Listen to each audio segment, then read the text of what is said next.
Masaya si Andrea Del Rosario sa itinuturing niyang advanced Mother's Day gift sa pagbuti ng lagay ng kanyang anak matapos 4 na beses operahan dahil sa kondisyon ng kanyang bituka. Ang Star Bites hatid ni Lars Santiago.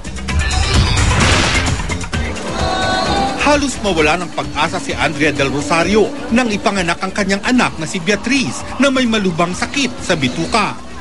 2 taon siyang nanatili sa Amerika para bantayan ang kanyang anak sa ospital na 4 na beses nang inoperahan.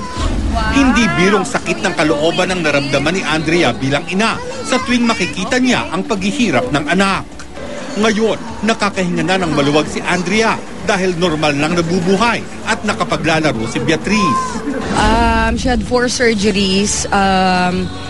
May mga pinutol, binalik, pinutol ulit, binalik ulit na hindi na naman gumana. So, maraming mahabang proseso talaga siya.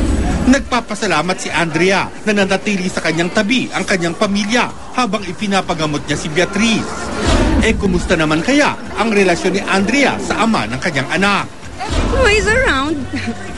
He's around. He's very present in our life. That's the most important thing. I mean, our focus is her.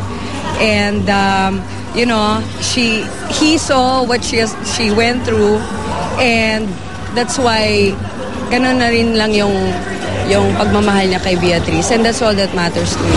Itinuturing ni Andrea na pinakamagandang Mother's Day gift na natanggap niya ang paggaling ng kanyang anak. Sa linggo, ipagdiriwang nila ang Mother's Day pero may isa pang idinadalangin si Andrea.